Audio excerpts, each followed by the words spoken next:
कैसे हैं आप सब? उम्मीद है स्वस्थ होंगे, सुरक्षित होंगे, मन लगाकर पढ़ाई कर रहे होंगे।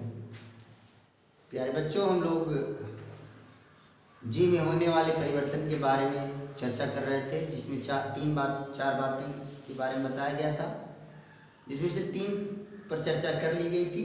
तीसरा आपको बताया गया था कि पृथ्वी का अपने अक्ष पर जब घूर्णन होता है तो भी गुरुत्वीय त्वरण के मान में परिवर्तन होता है। तो पृथ्वी आप जानते हैं, अगर नहीं जानते तो जान लीजिए कि पृथ्वी अपने उत्तरी ध्रुव और दक्षिणी ध्रुव के सहारे क्या करती है, घूमती है। और पृथ्वी की जो घूमने की जो दिशा होती है वो पश्चिम से पूर्व की ओर होती है। पृथ्वी की घूमने की दिशा पश्चिम से पूर्व की ओर होती है, आपको जानना चाहिए। क्लियर हो गया होगा मुझे लगता है। तो अब हम लोग आगे बढ़ते हैं। अब आपको ये जानना है कि मान लीजिए कि ये क्या है, पृथ्वी, ये पृथ्वी है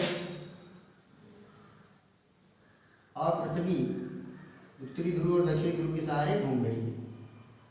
तो आपको ये जानना है कि ये जो ऐसी रेखा, वृत्ताकार रेखा जो इसको पृथ्वी को 2 बराबर भागों में काट देती है, उसे हम विषुवत रेखा बोलते हैं। क्या बोलते हैं?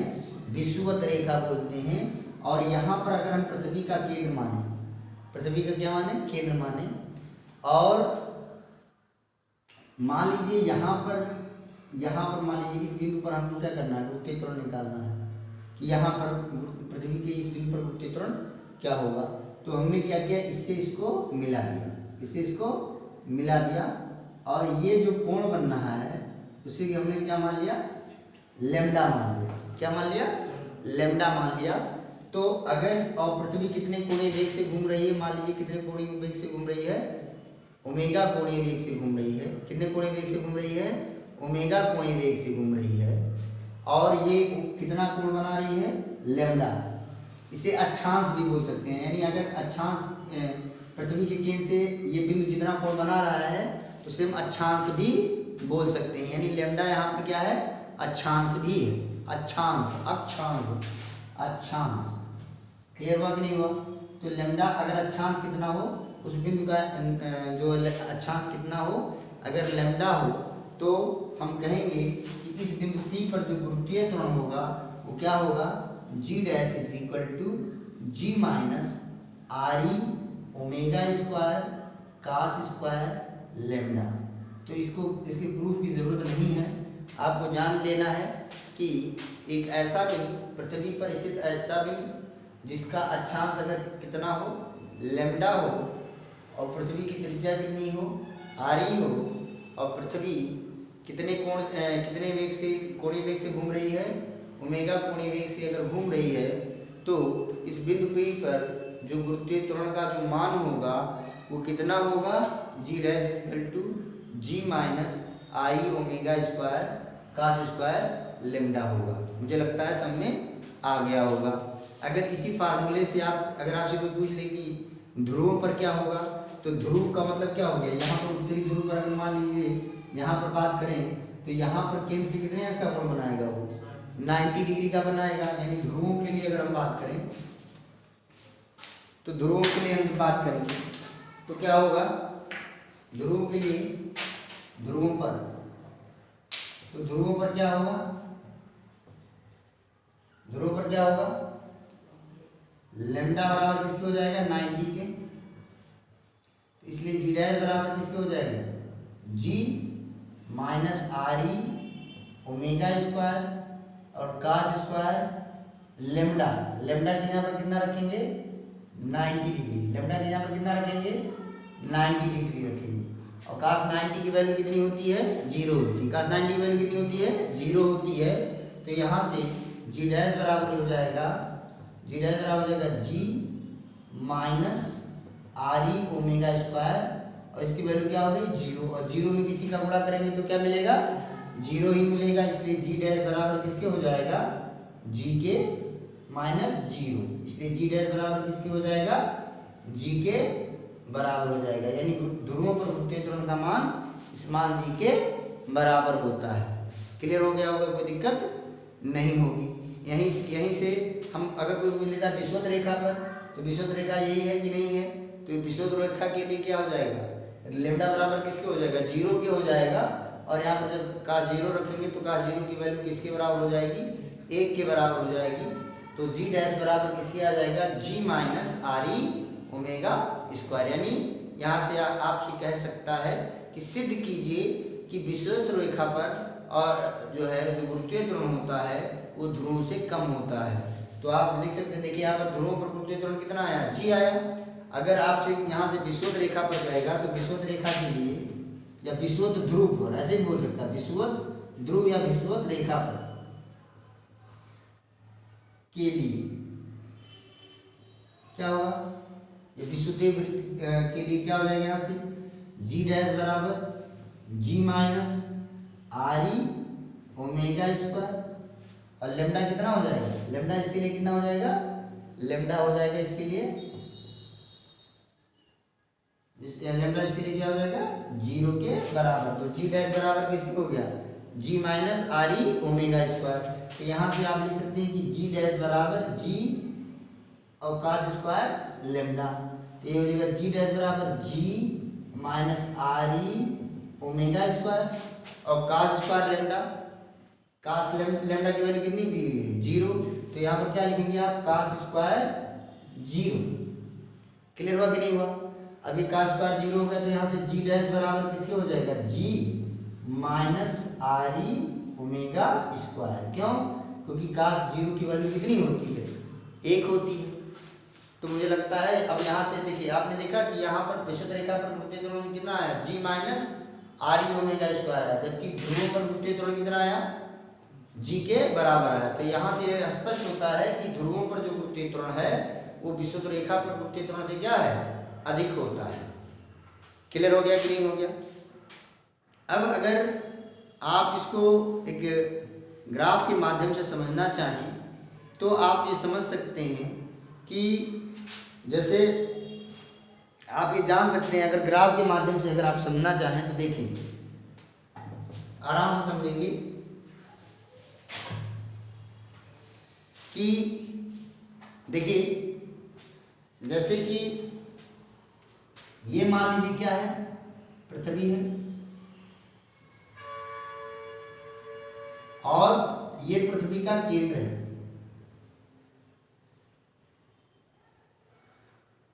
और ये पृथ्वी की त्रिज्या है आर।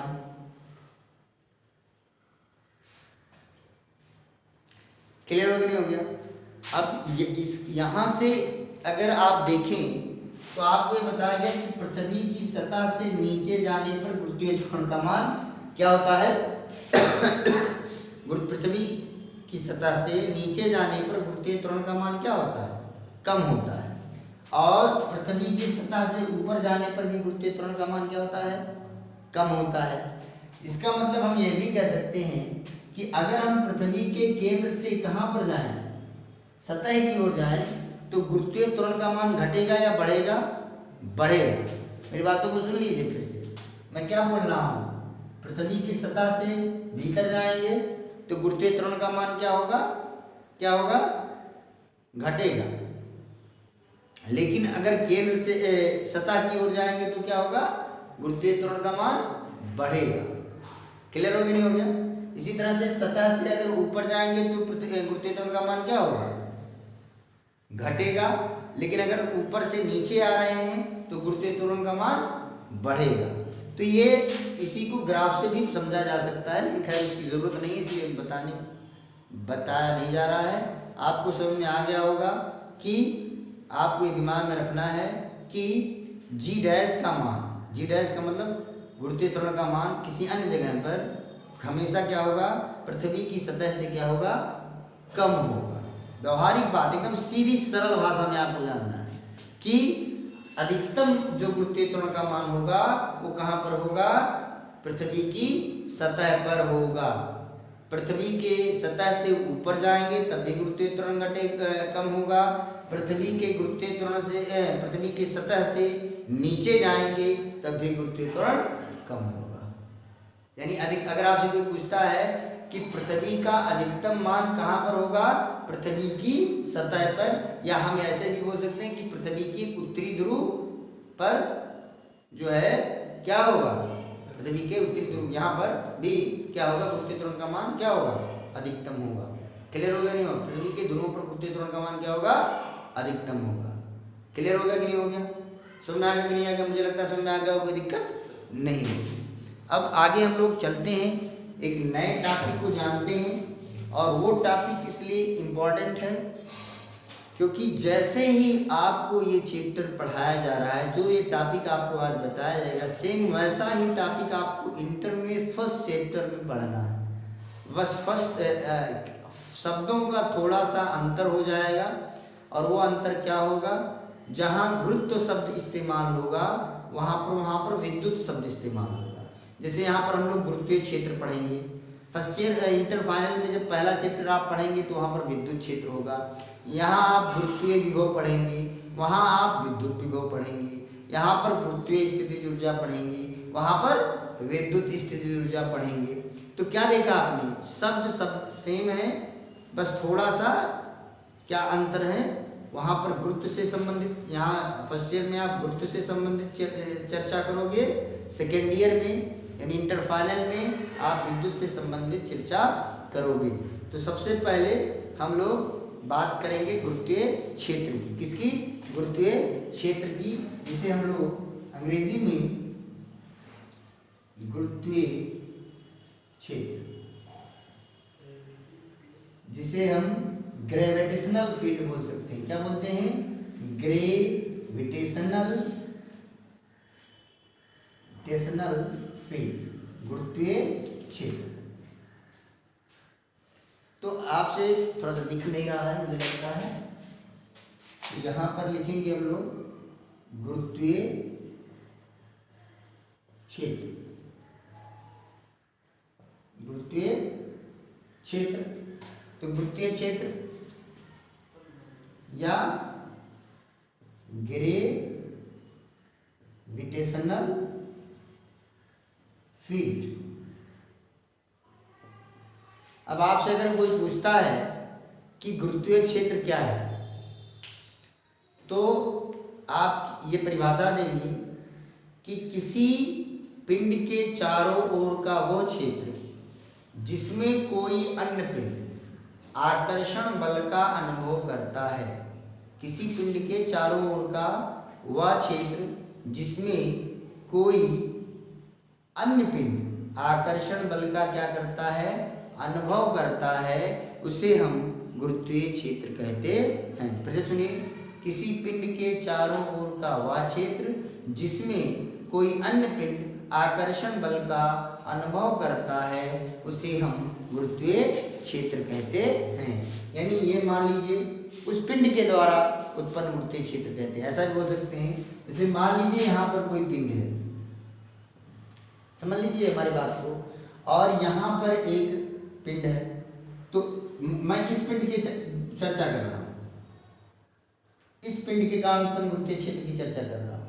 तो अगर जैसे सपोज कीजिए कि यहाँ पर हम पिंड को रख रहे हैं, एक अन्य पिंड को यहाँ पर रख रहे हैं, तो आकर्षण बल महसूस हो रहा है। यहाँ पर रख रहे हैं तो आकर्षण बल महसूस हो रहा है, यहाँ रख रहे हैं तो आकर्षण बल, यानी इस पिंड को अलग अलग स्थानों पर हम क्या कर रहे हैं, रख रहे हैं, तो आकर्षण बल हमको महसूस हो रहा है। तो ये जो चारों ओर का जो क्षेत्र हो गया वो क्या कहलाएगा, गुरुत्वीय क्षेत्र कहलाएगा। किसके कारण उत्पन्न गुरुत्वीय क्षेत्र कहलाएगा, इस पिंड के कारण उत्पन्न गुरुत्वीय क्षेत्र कहलाएगा।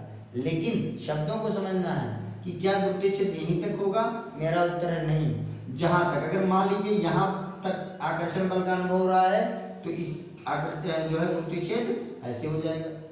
लेकिन अगर इसके इधर कर दिया जा रहा है, यानी इससे थोड़ा सा इधर कर दिया जा रहा है, थोड़ा सा यहाँ पर कर दिया गया, यानी अगर हम समझना चाहें तो हम कह सकते हैं कि जैसे ये पॉइंट, यानी अगर जो पिंड है अगर ब्लैक जो है पॉइंट पर है, ब्लैक पॉइंट पर स्थित है, तो इसके कारण आकर्षण बल महसूस कर रहा है। लेकिन जब पिंड इस रेड पॉइंट पर पहुंचता है तो इसका मतलब क्या हो गया, यहाँ पर आकर्षण बल महसूस नहीं होता है। इसका मतलब हो गया कि यहाँ जो इसके द्वारा उत्पन्न गुरुत्वीय, ये जो लाल बिंदु है वो इस पिंड के द्वारा उत्पन्न गुरुत्वीय क्षेत्र के भीतर नहीं है। मुझे लगता है समझ में आ गया होगा, कोई दिक्कत नहीं होगा। फिर से सुनिए, जो पिंड अगर ब्लैक बिंदु पॉइंट पर है तो पिंड पर आकर्षण बल लग रहा है, लेकिन अगर पिंड वही पिंड रेड पॉइंट पर है जो उससे थोड़ी सी दूर है, उस पर रखा जाता है तो उस पर आकर्षण बल कार्य इस पिंड के द्वारा आकर्षण बल कार्य नहीं करता है। इसका मतलब है कि ये जो रेड पॉइंट है वो इस पिंड के द्वारा उत्पन्न गुरुत्वीय क्षेत्र के भीतर नहीं है। मुझे लगता है समझ में आ गया होगा, कोई दिक्कत नहीं होगी। तो गुरुत्वीय क्षेत्र की परिभाषा समझ में आ गया होगा, कोई दिक्कत नहीं होगा। आगे बढ़ते हैं हम लोग। अब इसी को मैथमेटिकली कैसे कहा जाता है उसको समझिए कि किसी गुरुत्वीय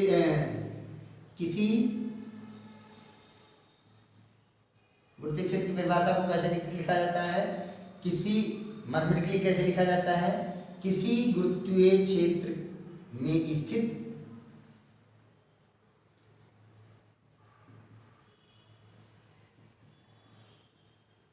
किसी गुरुत्वीय क्षेत्र में स्थित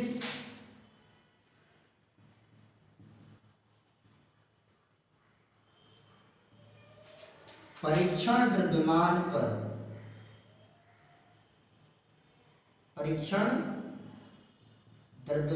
पर लगने वाला बल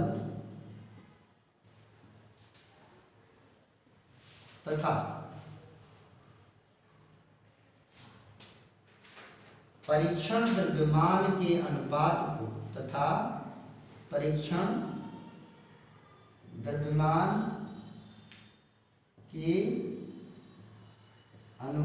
को परीक्षण द्रव्यमान के अनुपात को क्या कहते हैं, गुरुत्वीय क्षेत्र कहते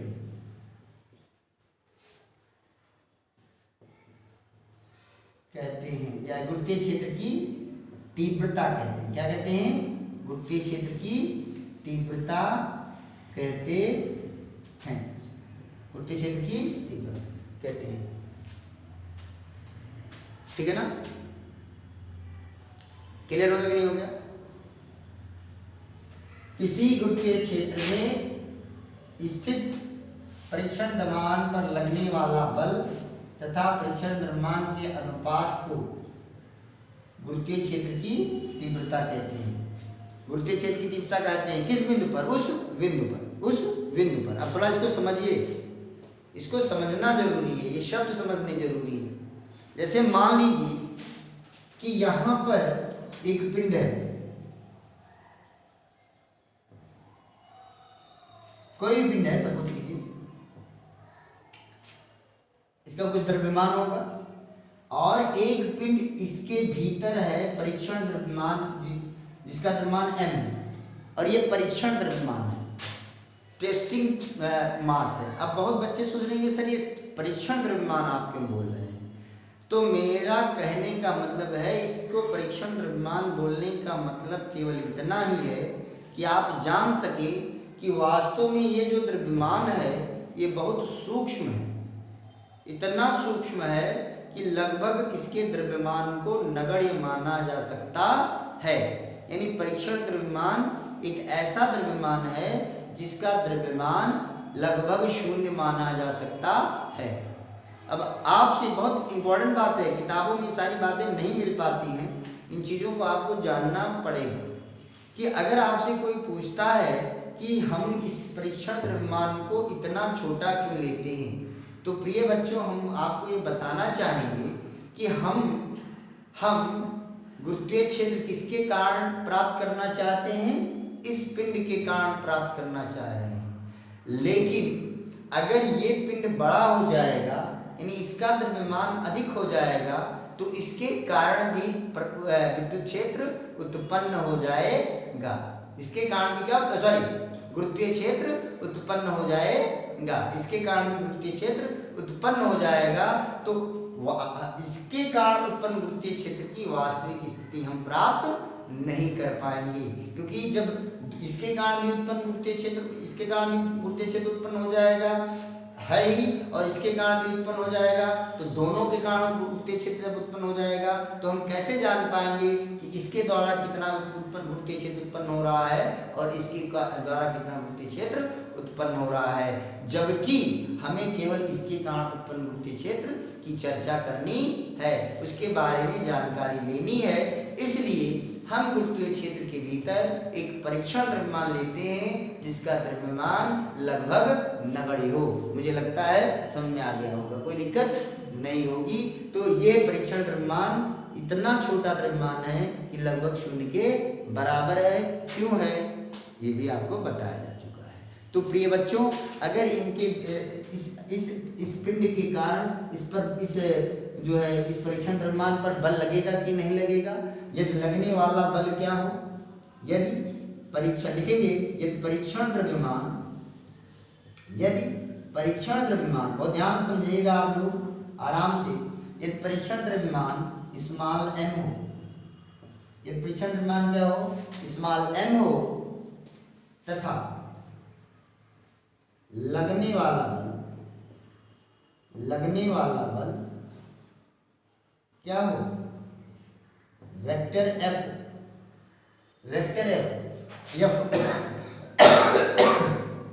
एफ हो। ये बल कैसी राशि है, एक सदिश राशि है, बल कैसी राशि है, एक सदिश राशि है, तो लगने वाला बल क्या हो, वेक्टर एफ हो। और यहाँ पर हम किसकी बात कर रहे हैं, यहाँ पर यानी ये पिंड है और इसके कारण इस पर लगने वाला बल क्या है, वेक्टर एफ है। तो गुरुत्वीय क्षेत्र की तीव्रता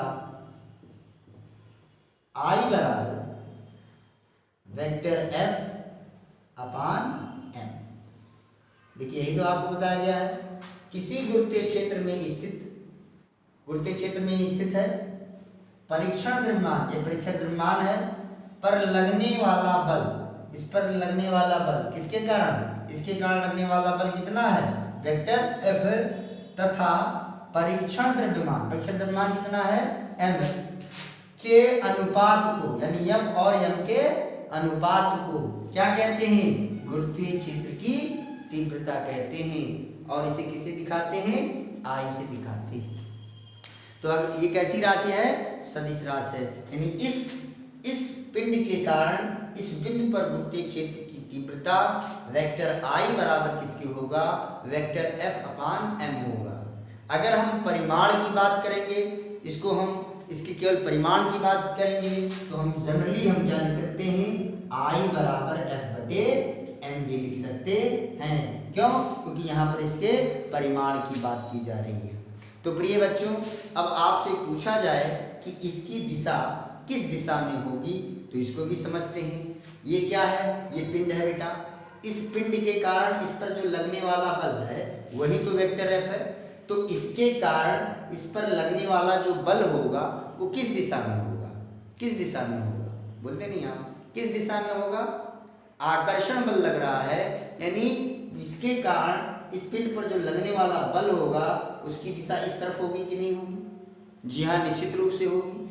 इस पिंड के कारण इस पर लगने वाले बल की दिशा इसी तरह होगी कि नहीं होगी, क्यों, क्योंकि वो आकर्षित कर रहा है, यानी अपनी ओर खींच रहा है। क्लियर हो गया कि नहीं हो गया, मुझे लगता है समझ में आ गया होगा, दिक्कत नहीं होगी। इसलिए विद्युत क्षेत्र की भी दिशा किधर होगी, इधर की ही, और सॉरी गुरुत्वीय क्षेत्र की तीव्रता की भी दिशा इधर ही होगी। क्लियर हो गया होगा, मुझे लगता है कोई दिक्कत नहीं होगी।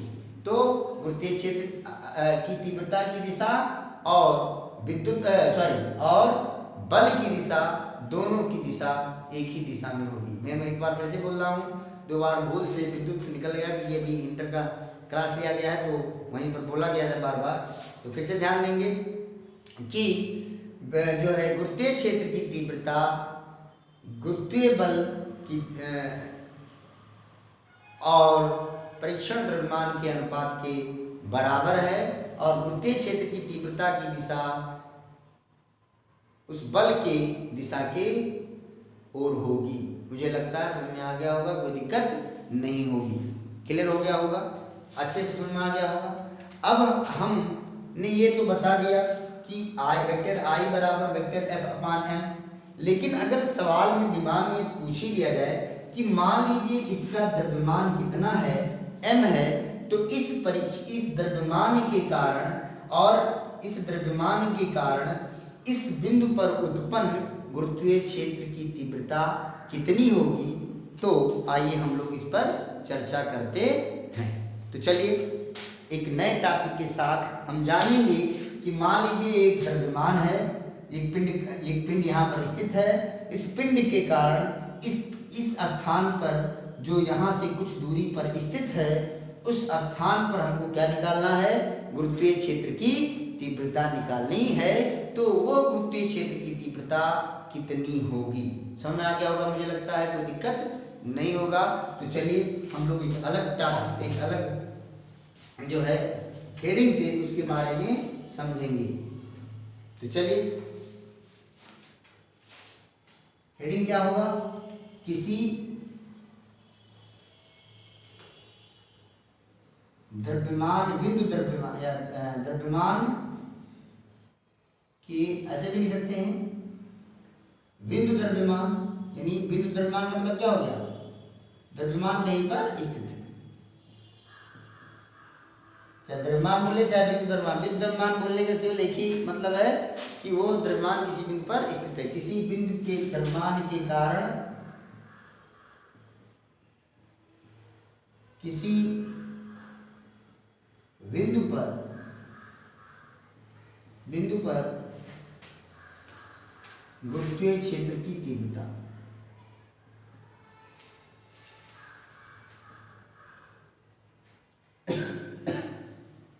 गुरुत्वीय क्षेत्र की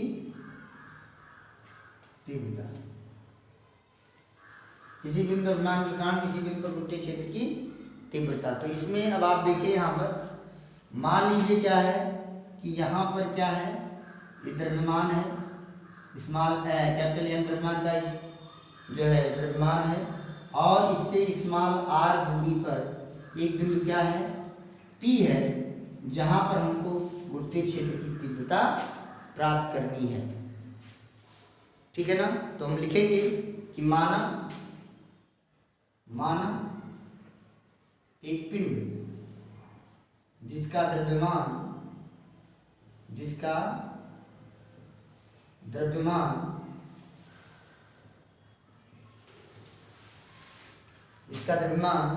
स्मॉल एम है, सॉरी कैपिटल एम है, क्या है, कैपिटल एम है, इससे स्मॉल आर दूरी पर स्थित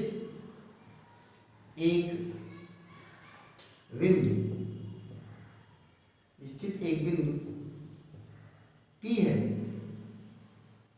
जिस पर गुरुत्वीय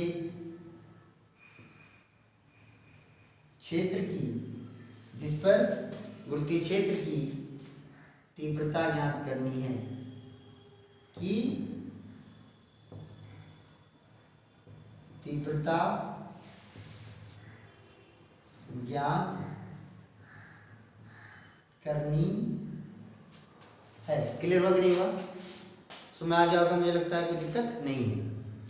तो अब इतनी बात, माना एक पिंड जिसका द्रव्यमान क्या है, एम है, इससे स्मॉल आर दूरी पर स्थित एक बिंदु पी है, जिस पर हमको गुरुत्वीय क्षेत्र की तीव्रता ज्ञात करनी है। अब गुरुत्वीय क्षेत्र की तीव्रता ज्ञात करने के लिए आपको क्या बताया गया है कि गुरुत्वीय क्षेत्र के भीतर कोई क्या हो, परीक्षण द्रव्यमान हो एम, और उस पर लगने वाला बल पता कर ले, और दोनों का क्या ले ले, अनुपात ले ले, तो हमको गुरुत्वीय क्षेत्र की तीव्रता पता हो जाएगी। तो प्यारे बच्चों, जब हमने यहाँ पर चित्र बनाया था ऐसे, तो जो जिस बिंदु पर हमको गुरुत्वीय क्षेत्र की तीव्रता निकालनी थी, उस पर परीक्षण द्रव्यमान लिया था कि नहीं लिया था? जी हाँ, लिया था। तो यहाँ पर हमें किस बिंदु पर गुरुत्वीय क्षेत्र की तीव्रता ज्ञात करनी है, बिंदु पी पर गुरुत्वीय क्षेत्र की तीव्रता ज्ञात करनी है। तो इसलिए हम यहाँ पर मान लेंगे कि यहाँ पर परीक्षण द्रव्यमान यम स्थित है। चूंकि इस बिंदु पी पर क्या निकालना है हमको, जो विद्युत क्षेत्र गुरुत्वीय क्षेत्र की तीव्रता निकालनी है। इसलिए किस बिंदु पर हमको गुरुत्वीय क्षेत्र की तीव्रता निकालनी है, बिंदु P पर गुरुत्वीय क्षेत्र की तीव्रता निकालनी है। इसलिए हम बिंदु P पर क्या मानेंगे कि यहाँ पर परीक्षण द्रव्यमान क्या है, m है। क्लियर हुआ कि नहीं हुआ? तो हमने माना इसके लिए माना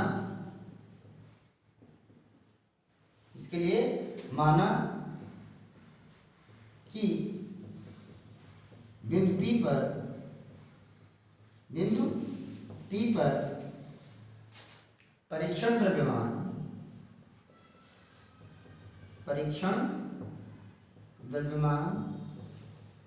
क्या है, m है। परीक्षण द्रव्यमान क्या है, m है। तो जो लगने अब क्या पिंड हो गए, यहाँ पर दो द्रव्यमान हो गए कि नहीं हो गए? एक तो ये यहाँ पर जो स्थित है m द्रव्यमान का पिंड, और यहाँ पर परीक्षण द्रव्यमान। तो इनके बीच आकर्षण बल लगेगा कि नहीं लगेगा? जी हाँ लगेगा। न्यूटन का गुरुत्वाकर्षण बल लगेगा कि नहीं लगेगा? जी हाँ लगेगा। तो लिखेंगे, इसलिए लगने वाला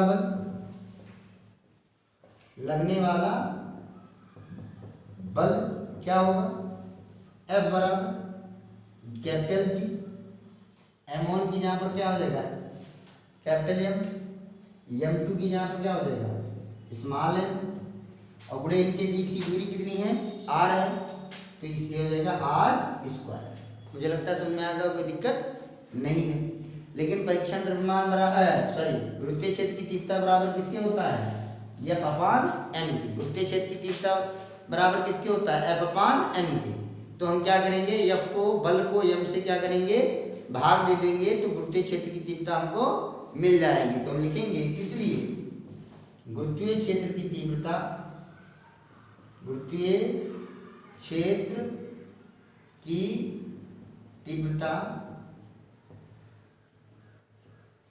I बराबर F/m। तो यहाँ से इसलिए I बराबर F की वैल्यू कितनी दी हुई है, Gmm/r², और बटे में क्या दिया हुआ है, m दिया हुआ है। तो इनटू क्या हो जाएगा, m हो जाएगा। अब m से m क्या हो जाएगा, कैंसिल आउट हो जाएगा। इसलिए I बराबर किसके आ गया, इसलिए I बराबर क्या बचा हुआ, I बराबर Gm, और बटे क्या बचा, फिर से लिख दे रहा हूँ, I बराबर क्या बचा, Gm बचा ऊपर, और नीचे क्या बचा, r²। तो Gm बटे r²। मुझे लगता है समझ में आ गया होगा, कोई दिक्कत नहीं होगी। तो अगर आपसे कोई पूछता है कि, यदि आपसे कोई पूछता है कि किसी m द्रव्यमान का कोई पिंड है, उससे स्मॉल r दूरी पर गुरुत्वीय क्षेत्र की तीव्रता कितनी होगी, तो आपका उत्तर होगा I बराबर Gm/r²। I बराबर Gm/r²। मुझे लगता है समझ में आ गया होगा, कोई दिक्कत नहीं होगी। तो इसको मन ला के पढ़ेंगे। एक दो बार भूल से विद्युत निकल गया तो विद्युत को आप गुरुत्व ही समझेंगे, क्योंकि यहाँ विद्युत का कोई मतलब नहीं है, गुरुत्व का ही मतलब है। उसको रिलेट कर रहे थे, आपको समझा रहे थे, इसलिए निकल गया होगा। तो मन ला के पढ़िएगा, कोई समस्या नहीं होगी। मुझे लगता है पूरी तरह से आपको समझाया गया है। और जो है इसके आगे हम लोग कल सीखेंगे कि गुरुत्वीय विभव क्या है, गुरुत्वीय स्थितिज ऊर्जा क्या है। इन सारी चीज़ों के बारे में हम लोग कल चर्चा करेंगे। इसलिए मन ला के इसको पूरा कर लीजिएगा, ताकि अगला टॉपिक आपको बेहतर ढंग से समझ में आए। बस आज इतना ही। कल हम लोग गुरुत्वीय क्षेत्र की तीव्रता का जो है विमेय विश्लेषण भी करेंगे। आज इतना ही, फिर मिलते हैं कल। धन्यवाद।